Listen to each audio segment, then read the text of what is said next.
మూసీ సుందరీకరణలో భాగంగా దాదాపు మూసీ నది ఒడ్డున ఉన్నటువంటి చాలా మంది ఇల్లు కోల్పోయే అవకాశం కనిపిస్తూ ఉంది. అయితే నిన్న సీఎం రేవంత్ రెడ్డి కొన్ని ఆసక్తి వ్యాఖ్యలు చేయడం జరిగింది.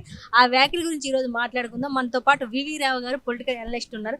ఆల్రెడీ రేవంత్ రెడ్డి నిన్న కొన్ని వ్యాఖ్యలు చేయడం జరిగింది. ఏమంటారు మీరు?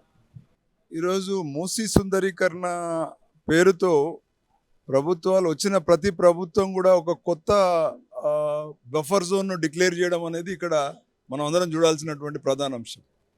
బఫర్ జోన్ అనేది సైంటిఫిక్గా తీసుకొని అక్కడ ఉన్నటువంటి ఎంతో కాలం ఉన్నటువంటి వాళ్ళందరినీ, అంటే అక్కడ ఉన్నటువంటి రెసిడెంట్స్ అందరినీ కూడా మీరు సంప్రదించకుండా బఫర్ జోన్ డిక్లేర్ చేయడం అనేది అది కరెక్ట్ అయిన పద్ధతి కాదు.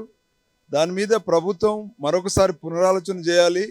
ముఖ్యంగా అక్కడ చాలా పెద్ద పెద్ద గేటెడ్ కమ్యూనిటీస్ ఉన్నాయి, అక్కడ స్లమ్ ఏరియాస్ ఉన్నాయి, అక్కడ పురాతనమైనటువంటి కాలనీలు ఉన్నాయి.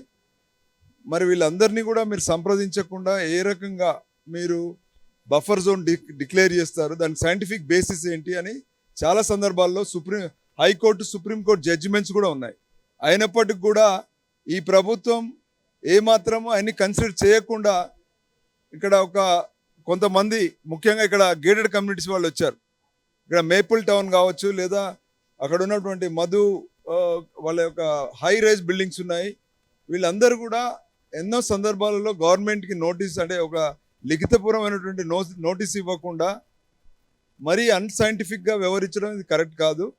కాబట్టి మేము కోరేది ఒకటే, ప్రభుత్వం ఇప్పుడున్నటువంటి పరిస్థితిలో ప్రజలందరికీ కూడా న్యాయం చేసే విధంగా ఉండాలి. అది ముఖ్యంగా అక్కడ ఉన్నటువంటి కాలనీ వాసులకు, అక్కడ ఉన్నటువంటి మిగతా వర్గాలన్నిటి కూడా వాళ్ళతో సంప్రదించి నిర్ణయం తీసుకుంటే బాగుంటుంది. లేకపోతే చాలా వరకు సఫరర్స్ చాలా ఎక్కువ ఉంటారు. ముఖ్యంగా హైకోర్టు జడ్జిమెంట్స్ చాలా ఉన్నాయి. వాళ్ళు ఆ జడ్జిమెంట్స్కి అనుసంధానంగా ముందు తెలియపరచండి ప్రజలకి. ఎందుకు గత ప్రభుత్వాలు పర్మిషన్ ఇచ్చాయి, ఎందుకు ఈ ప్రభుత్వం మరి దాన్ని నిర్ద్వంద్వంగా కొట్టేయడానికి లైన్స్ పెడతా ఉన్నారు, ఏది డిమార్కేషన్ చేస్తూ ఉన్నారు. ఆ డిమార్కేషన్ ఎంతవరకు చట్టాలకు లోబడి ఉందనేది ఇప్పుడు మనం ప్రశ్నిస్తున్నారు. దానికి సమాధానం చెప్పకుండా ఈరోజు బుల్డోజర్లు తెచ్చి తోసేస్తామని చెప్తే అది కరెక్ట్ కాదు. దాని మీదనే ఇది ప్రజా వ్యతిరేకత మీరు ఎదురు చూడాల్సి వస్తుంది. దీనిపైన ట్యాక్స్ పేయర్స్ ఉన్నారు, ఎంతో కాలం నుంచి వెళ్ళి ఆ కాలనీలో ఉన్న వాళ్ళందరూ కూడా సమాధానం చెప్పాల్సి వస్తుంది అనేది ముఖ్యంగా మేము కాలనీ వెల్ఫేర్ సంఘాల సమాఖ్య వెలుగు నుండి మాట్లాడుతూ ఉన్నాను. మూసీ సుందరీకరణలో భాగంగా మూసీకి రెండు వైపులా టూరిజం ప్లేస్ చేస్తాను, బిజినెస్ స్పాట్గా పెడతాను రేవంత్ రెడ్డి అంటున్నారు. మీరు ఏ బిజినెస్లు చేయాలన్నా కూడా ప్రజా ప్రయోజనం దృష్ట్యా ఒక పక్కన పేదవారిని, అక్కడ ఉన్న వాళ్ళని మొత్తం కూడా తీసేసి ఎక్కడో డబ్బున్న సంపన్న వర్గాలను తీసుకొచ్చేసి ఇలా కమర్షియలైజ్ చేస్తామంటున్నారు. అంటే మీరు చెప్పేది ఏంటి? ఒక వ్యక్తిని తీసేసి ఇంకో వ్యక్తిని తీసుకొస్తా అని చెప్తా ఉన్నా. దేనికోసం? డబ్బు కోసమా? మరి ప్రజాస్వామ్యంలో ప్రజలకు విలువ లేదా? లేనివాడికి విలువ లేదా? ఉన్నవాడికే విలువ ఉందా అనేది ప్రశ్నిస్తూ ఉన్నారు ప్రజా సంఘాలన్నీ కూడా. దానికి సమాధానం చెప్పాల్సినటువంటి బాధ్యత ఈ ప్రభుత్వం మీద ఉందని చెప్పేసి ప్రజా సంఘాల తరఫున మేము మాట్లాడుతూ ఉన్నాం. హైదరాబాద్ డెవలప్ అవ్వాలంటే ఇల్లు వదులుకోవాలి, స్థలాలు వదులుకోవాలంటున్నారు. ఇప్పుడు ఇక్కడ ఏం జరుగుతుందంటే ప్రభుత్వాలు మారిన ప్రతిసారి, కొత్త ప్రభుత్వం వచ్చిన ప్రతిసారి కూడా ఇక్కడ ఒక భయాందోళన ఉన్నటువంటి పరిస్థితులు క్రియేట్ చేస్తూ ఉన్నారు.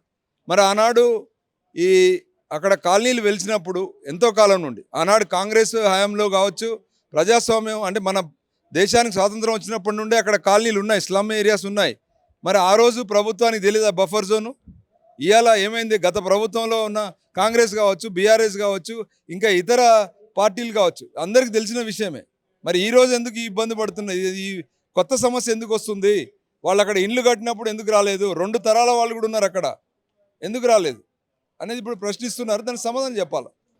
ఎవరైతే మూసి పక్కన అపార్ట్మెంట్లు కావచ్చు, ఇల్లు కావచ్చు, వాళ్ళకి నష్టపరిహారం ఇల్లు ఇస్తూ ఉన్నారు, అమౌంట్ ఇస్తూ ఉన్నారు. అంటే దీనికి ఎందుకు సిద్ధంగా లేరు ఓనర్స్? ఇప్పుడు నష్టపరిహారం ఇస్తాము అని మాట్లాడుతున్నటువంటి ప్రభుత్వం ఎక్కడైనా కూడా క్లారిటీగా అసలు ఎక్కడ బఫర్ జోన్ ఉంది, ఎంత నష్టపరిహారం ఇస్తారు ఎప్పుడైనా మాట్లాడిందా? క్లారిటీ ఉందా? దీనిలో లేదు కదా. దానివల్ల ఇదంతా సమస్య అంతా కూడా. ఇట్లా గాంధీ సరోవర్ ప్రాజెక్ట్ దాదాపు 5,000 కోట్లతో భారీ ప్రాజెక్ట్ వస్తుంది. అంటే ఇవన్నీ ఖాళీ చేయి ఆ ప్రాజెక్ట్ కట్టాల్సిన అవసరం ఉందా తెలంగాణలో? బఫర్ జోన్కి ఎవరం వ్యతిరేకం కాదు, కానీ అది ఎంతవరకు సైంటిఫిక్, ఎంతవరకు వాస్తవము, ఎంతవరకు అక్కడ ఉన్నటువంటి కాలనీల యొక్క ప్రజలకు నష్టం కలగకుండా చేయలేమా, ప్రత్యామ్నాయాలు లేవా, ఉంటే డిస్కషన్ ఎప్పుడు చేశారు, మీరు ఏమైనా పైనుండి ఇబ్బడి ముబ్బడిగా డబ్బు వస్తుంది దాన్ని ఖర్చు పెట్టి కాంట్రాక్టర్ల కోసం చేస్తారా లేకపోతే ప్రజల కోసం చేస్తారా అనేది ఇక్కడ నిర్ధారణ జరగాలి. అది ముఖ్యంగా. దాని తర్వాతనే మీరు గాంధీ విగ్రహం పెడతారా ఇంకేం పెడతారా తర్వాత ప్రజల తర్వాత.